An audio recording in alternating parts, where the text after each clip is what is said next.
Hello दोस्तों, राधे राधे हरे कृष्ण। आज कन्हैया 12 में आप सभी लोगों का स्वागत है। आज हम बात करेंगे पौष मास कथा अध्याय 4, भक्ति, श्रद्धा और सत्य की विजय की प्रेरक कथा।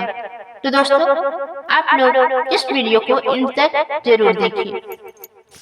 पौष मास का पवित्र समय देवताओं की उपासना, दान, धर्म, ध्यान और व्रत कथाओं का विशेष काल माना जाता है।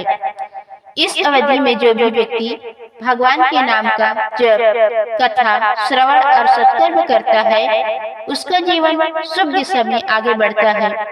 इसी माह के प्रसंगों को समर्पित यह कथा पौष मास कथा अध्याय 4 है, जिसमें भक्ति के सच्चे विश्वास, कठिन परीक्षा और भगवान के दिव्य हस्तक्षेप का अद्भुत वर्णन मिलता है। कथा का आरंभ बहुत समय पहले हिमालय के तलहटी के पास स्थित महापुर नाम का एक छोटा सा गांव था। यह गांव अपनी शुचिता, सरलता और धार्मिक वातावरण के लिए प्रसिद्ध था। गांव के लोग भगवान के प्रति अत्यंत श्रद्धावान थे। उनमें से एक ही सम्मानित व्यक्ति था धर्मदत्त, जिसे सभी लोग अत्यंत ईमानदार, परोपकारी और शांत स्वभाव का मानते थे। धर्मदत्त अपनी पत्नी सुशील और पुत्र देवांश के साथ सुखपूर्वक जीवन व्यतीत कर रहा था। उसका जीवन सरल जरूर था, लेकिन संतोष से भरा हुआ था। हर पौष मास में धर्मदत्त पूरे महीने प्रतिदिन पूजा करता, कथा श्रवण और गरीबों को भोजन करवाने का संकल्प लेता था।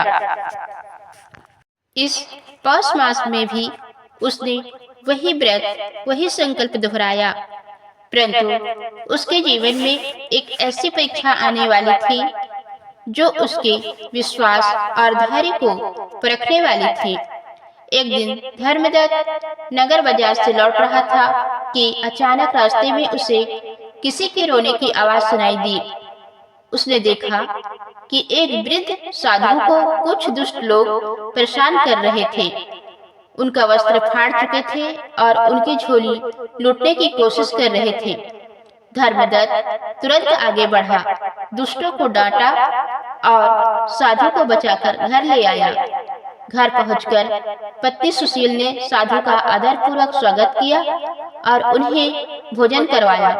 साधु अत्यंत प्रसन्न हुए और बोले, धर्मदत्त, तुमने मुझ पर बड़ा उपकार किया है। यह दया कोई साधारण मनुष्य नहीं कर सकता। ईश्वर तुम्हारे घर सदा सुख शांति बरसाएंगे। धर्मदत्त ने विनम्रता से कहा, महाराज, यह मेरा नहीं बल्कि मेरे ईश्वर का कर्तव्य था। यदि आपका आशीर्वाद मिल जाए, बस वही पर्याप्त है। साधु मुस्कुराए, आशीर्वाद देकर चले गए। धर्मदत्त को क्या पता था कि वह कोई साधारण व्यक्ति नहीं, बल्कि स्वयं भगवान विष्णु के दूत थे, जिन्होंने उसका हृदय परीक्षण करने के लिए यह रूप धारण किया था।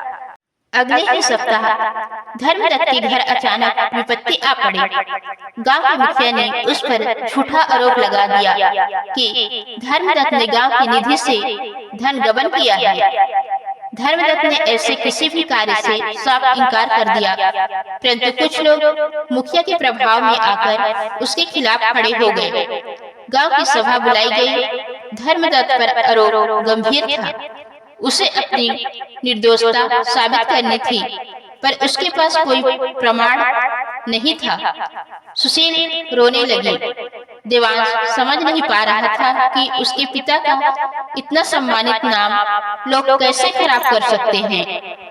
धर्मदत्त शांत रहा। उसने सबके सामने एक ही बात कही, मैंने जीवन भर सत्य का मार्ग अपनाया है। यदि मैंने चोरी की है तो ईश्वर स्वयं मुझे दंड देंगे, पर यदि मैं निर्दोष हूँ तो प्रभु मेरी रक्षा अवश्य करेंगे। गांव वालों को लगता था कि यही उसका अंतिम दिन है, माने सब कुछ खत्म हो चुका हो, पर धर्मदत्त का विश्वास अटल था। रात हुई, गांव में एक भीषण तूफान आ गया। बिजली कड़कने लगी, पेड़ गिरने लगे। अचानक गांव के मुखिया का भंडार गृह न जाने कैसे जल उठा। लोग दौड़कर पहुंचे तो देखा अंदर बहुत सी सोने चांदी की वस्तुएं, गांव की निधि और अन्य माल पड़ा हुआ था। यानी वह सब धन वहीं छुपा कर रखे हुए थे, जिसकी चोरी का आरोप धर्मदत्त पर लगाया गया था। मुखिया पकड़ा गया। उसने डरकर सबके सामने स्वीकार किया, मैंने ही धर्मदत्त पर झूठा आरोप लगाया था। मैं उसकी बढ़ती प्रतिष्ठा से ईर्ष्या करता था। इसी कारण धन मैंने छिपाया और दोष उसके सिर डाल दिया। गांव वाले स्तब्ध रह गए। वे धर्मदत्त के घर जा पहुंचे और उससे क्षमा मांगी। धर्मदत्त बोला, मैं किसी से बैर नहीं रखता, प्रभु न्याय करते ही हैं।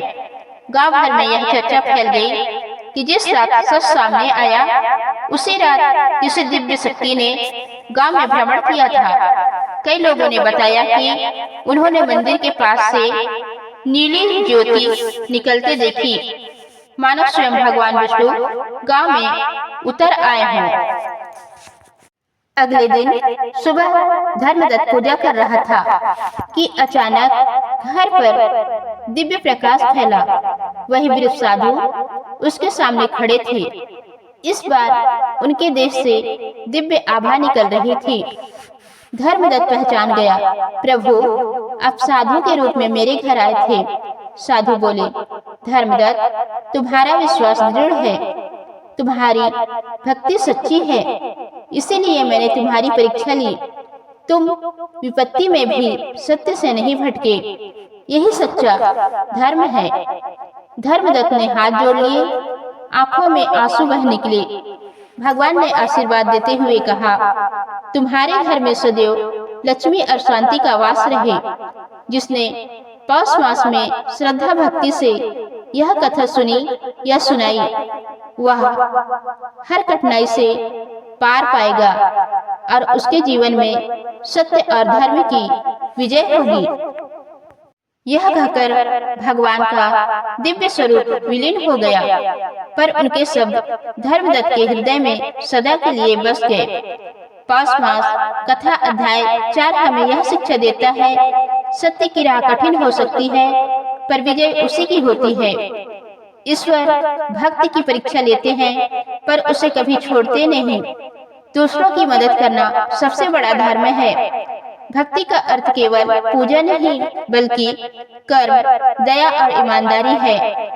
जो पौष मास में कथा श्रवण करता है, उसका मन पवित्र होता है और जीवन में सौभाग्य आता है।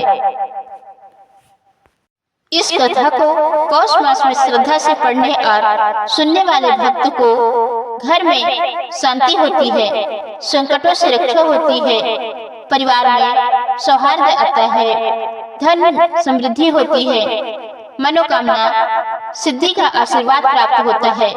तो दोस्तों, ये थी आज की वीडियो। उम्मीद है आप लोगों को पसंद आई होगी। धन्यवाद।